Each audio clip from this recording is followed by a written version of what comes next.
Praise the lord. ప్రభువైన యేసు నామములో అందరికీ వందనములు. యేసయ్య మాటను ఈ కార్యక్రమానికి ప్రేమతో నేను మిమ్మను ఆహ్వానిస్తున్నాం.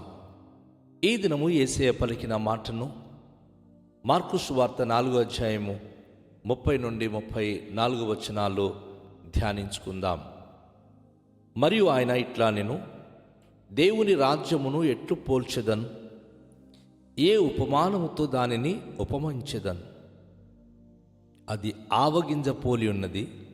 ఆవగింజ భూమిలో ఎత్తబడినప్పుడు భూమి మీద ఉన్న విత్తనములన్నిటికంటే చిన్నదే గాని విత్తబడిన తర్వాత అది మొలిచి ఎదిగి ఊర ముక్కలన్నిటికంటే పెద్దదై గొప్ప కొమ్మలు వేయును గనుక ఆకాశ పక్షులు దాని నీడను నివసింపగలవనెను.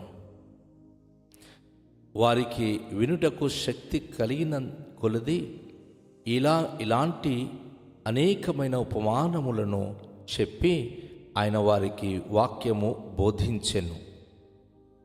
ఉపమానము లేక వారికి బోధింపలేదు గాని ఒంటరిగా ఉన్నప్పుడు తన శిష్యులు అన్నిటినీ విశదపరచెను.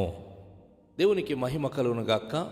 ఈ సమయంలో దేవుడు ప్రభువైన యేసుక్రీస్తు వారు దేవుని రాజ్యము దేంతో సరిపోల్చాలి అని ఒక చక్కటి అంశమును గురించి ఆయన ఉపమాన రీతిగా మాట్లాడుతున్నాడు. అంటే దేవుని రాజ్యము చాలామందికి అర్థం కాకుండా ఉంది. దేవుని రాజ్యమును గూర్చినటువంటి ఆ లోతైన విషయము గ్రహించక పొరపాటు పడుతున్నారు. సాధారణంగా విన్నప్పుడు చాలామంది దేవుని రాజ్యం అంటే ఏమిటి, దేవుని రాజ్యం ఎక్కడుంది, ఎవరు వెళ్ళి చూసొచ్చారు, అది ఎవరికి తెలుసు అని విభిన్నమైనటువంటి వితండవాదములు చేసే వ్యక్తులు లేకపోలేదు. ఆ రోజుల్లో కూడా దేవుని రాజ్యం గురించి యేసయ్య బోధించి వచ్చినప్పుడు అనేక మంది హేళన చేసి దేవుని రాజ్యం గురించి అర్థం కాక యేసు ప్రభును విమర్శించేటటువంటి క్రమంలో ఉంటుంది. అందుకే యేసు ప్రభు వారు దేవుని రాజ్యము ఎట్లు నేను పోల్చి నేను మీకు ఏ ఉపమానము చెప్పి మీరు అర్థమైనట్లుగా నేను చెప్పగలను అని చెప్పి ఆయన ఇక్కడ ఆ మాట తెలియచేస్తూ అది ఒక ఆవగింజను పోలి ఉన్నది. ఒక ఆవగింజతో దేవుని రాజ్యము ఆయన సరిపోల్చి చెప్తా ఉన్నాడు. ఈరోజు మనం ఈ భూలోకం ఉన్నప్పుడు ఈ భూలోకం చాలా పెద్దదిగా మనకు కనిపిస్తూ ఉంది. చూస్తున్న సముద్రమే కానీ, పర్వతాలే కానీ, ఈ భూమండలమే కానీ చాలా పెద్దదిగా అనిపిస్తుంటే దేవుని రాజ్యం అంటే అది ఎలా ఉంటుంది అని చాలామంది ప్రశ్నార్థకంగా మిగిలిపోతున్నారు. అయితే నా ప్రభు ఆవగింజను పోలి ఉన్నది అని తెలియచేస్తున్నాడు. అంటే దేనికి ఆవగింజతో సరిపోల్చబడింది అంటే ఈ ఆవగింజ చాలా చిన్నది. మన భారతదేశంలో ఉన్న ఆవగింజ కేవలము 1 మీటర్ వరకు అది ఎదుగుతుంది. కానీ అది పాశ్చాత్య దేశంలో ఉన్నటువంటి ఆవగింజ అయితే అది ఒక వృక్షంలా మొలుస్తుంది. సుమారుగా 20-30 మీటర్ వరకు అది ఎదిగి విశాలమైన కొమ్మలతో అది పెరుగుతుంది. అందుకే యేసుప్రభు వారు ఒక వ్యక్తి దైవ రాజ్యములోనికి ప్రవేశించడానికైతే తనలో ఉండాల్సినటువంటి అనుభూతి ఒక ఆవగింజ ఒక పరిపూర్ణత స్థితిలో ఉంటే ఆ వ్యక్తి భూమి మీద విత్తబడినప్పుడు, అనగా ఈ ప్రపంచంలో ఉన్నప్పుడు తను మొలకెత్తినటువంటి మొలక అది భూమి మీద ఉన్న విత్తనములన్నిటికంటే చిన్నదే. అవును, నీ చుట్టూ ఉన్న ప్రజల మధ్య నువ్వు సామాన్యమైన వాడివే, ఏ అర్హత ఏ యోగ్యత లేనివాడుగా కనిపిస్తున్నావు. పిచ్చోళ్ళు అనుకుంటున్నారు చాలామంది. యేసు ప్రభువును నమ్మి పరిశుద్ధ గ్రంథము చేత పట్టుకొని దేవునిని వెతుక్కుంటూ వెళుతున్న వారికి, ఆరాధనకి వచ్చేవారికి, ప్రార్థించేవారికి లోకం ఏమనుకుంటుందంటే ఇంత విశాలమైన ప్రపంచంలో సంతోషంగా ఉండకుండా, తినుచు త్రాగుచు సుఖంగా ఉండకుండా, దైవరాజ్యం అని చెప్పి అన్నీ విడిచిపెట్టి వీరు పిచ్చుల్లా ఆ ప్రభు ప్రభు అనుకుంటూ వెళ్ళిపోతున్నారు. ఆ దేవుడు ఎక్కడున్నాడు? వీళ్ళు ఎక్కడికి వెళతారు? వీళ్ళు బ్రతుకు ఏమిటి? ఆయుస్సు ఉన్నప్పుడు తినకుండా త్రాగకుండా సుఖించకుండా ఎప్పుడో చచ్చిపోయిన తర్వాత దైవరాజ్యంలో చేరుతామని వీరి భ్రమ ఏమిటి? వీళ్ళ పిచ్చితనం ఏమిటి అని చెప్పి ప్రభును నమ్మిన వారికి పిచ్చోళ్ళ చాలామంది చూస్తూ ఉంటారు. అయితే నా ప్రభు ఒక మాట చెప్తా ఉన్నాడు. విత్తబడినటువంటి ఈ ఆవగింజ అది మొలిచి ఎదిగి కూర ముక్కలన్నిటికంటే పెద్దదై గొప్ప కొమ్మలు వేయును గనుక ఆకాశ పక్షులు దాని నీడను నివసింపగలరు. ఏమిటి ఈ ఆవగింజ మొక్క? అంత పెద్దదా? వాస్తవంగా ఇండియాలో ఉన్న ఆవగింజ మొక్క అయితే చాలా చిన్నది. పాశ్చాత్య దేశంలో ఉన్నటువంటి ఆవగింజ ఆ మొక్క ఎదిగి 20-30 మీటర్లు ఎదిగి చాలా సువిశాలమైనటువంటి శాఖలు కలిగి కొమ్మలు రెమ్మలు కలిగి ఆకాశ పక్షులు వచ్చి గూళ్ళు కట్టుకోగలిగినంత మరి వైశాల్యంగా అది ఎదుగుతుంది. ప్రభు అంటున్నాడు, ఒక వ్యక్తి దైవ రాజ్యం గురించి ఆయన అర్థము చేసుకున్నప్పుడు తన జీవితం విశాలమైన జీవితంగా మారుతుంది.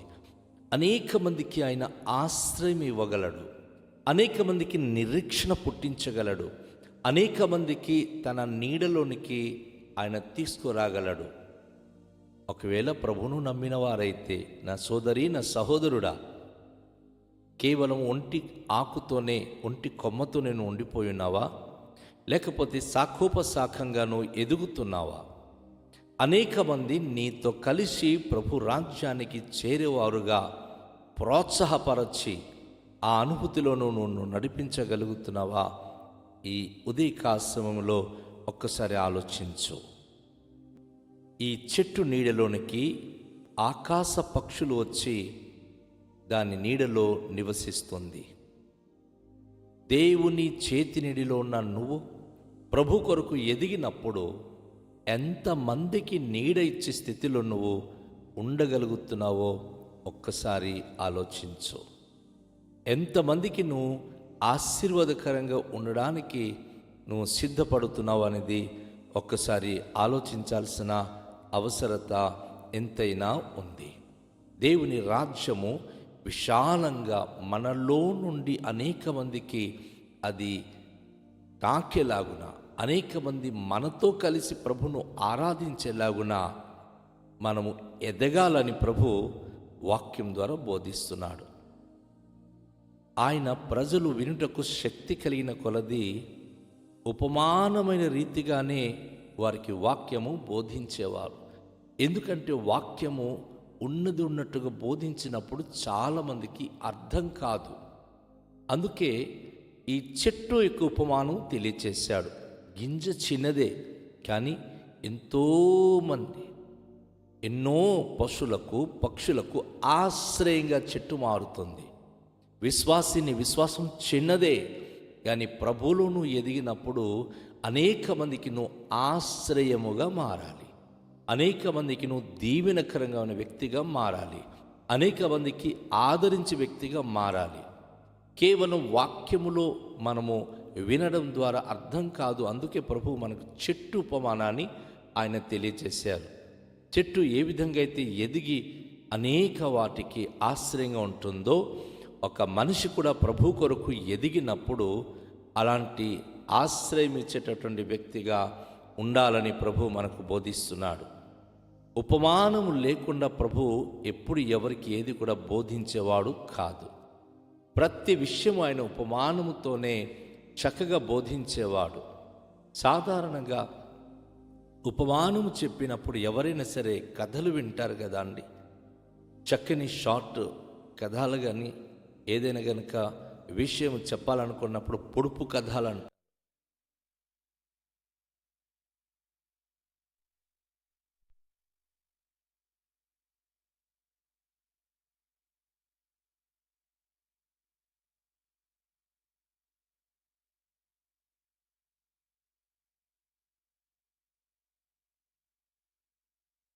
ఒక రాజ్యం గురించినట్లు మాటలు ఆయన ఎప్పటికీ కూడాను ఉపమాన రీతిగానే బోధించి ప్రజల జీవితాల్లో చైతన్యవంతులు చేయాలని ఆశించే వ్యక్తి.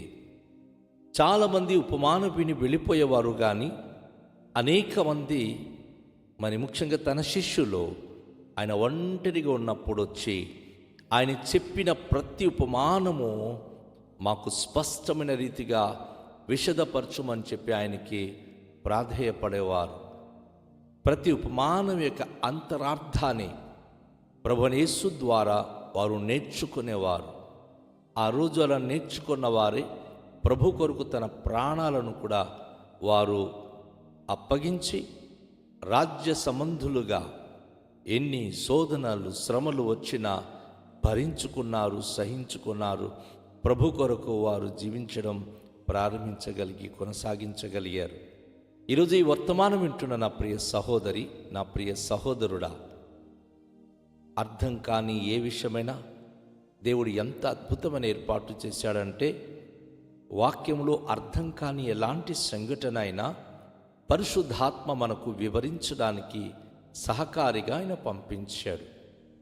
ఈరోజు నీకు అర్థం కాని దైవవాక్కు పరిశుద్ధాత్మ యొక్క సహాయం కొరకు నువ్వు గనుక దేవునికి ప్రార్థించగలిగితే, ప్రతి ఉపమానము కానీ మన జీవితంలో జరుగుతున్న ప్రతి సంభవాలు కానీ పరిశుద్ధాత్మ మనకు అర్థమయ్యేలాగున వివరిస్తాడు. దేవుని వాక్యాన్ని స్పష్టంగా మనం గ్రహించగలిగితే, స్పష్టంగా మనం అది గ్రహించి విని మనం గ్రహించగలిగితే ఆయనకు మనం అర్థం చేసుకోగలము. ఆయన రాజ్యంలో మనము ప్రవేశించగలుగుతాం. ఆయన కొరకు మనం బ్రతకగలుగుతాం. రండి, తలలుంచుకొని ప్రార్థన చేద్దాం. దయగల తండ్రి, మీకు వందనాలు. ఈరోజు ఆవగింజంతా మా జీవితాలు విశ్వాసం ఉన్నప్పుడు మేము ఎదిగి ఫలించి అనేకులకు ఆశ్రయంగా, అనేకులకు మేలుకరంగా ఉండే వ్యక్తులుగా నిశ్చయంగా మేము దీవించబడతామని మీరు తెలియచేశారు. ఈ వాక్యం మా జీవితాలకు దీవెనకరంగా ఉంచండి, ఆశీర్వాదకరంగా ఉంచండి. అద్భుత అనుభూతి మా దీన బ్రతుకునకు దయచేయండి ప్రభువా. ఈ వాక్యము ఈ దినము మా అందరి జీవితాల్లో నూతన ఫలభరితముగాను, ఆశీర్వాదకరంగాను, అనేకులకు మేము ఆశ్రయపురంగా నుండి మీ మార్గం నడిపించువారుగా మమ్మను దీవించుమని యేసు నామములో ప్రార్థిస్తున్నాము తండ్రి, ఆమేన్. అందరికీ షాలోం. ప్రభు మిమ్మును దీవించునుగాక.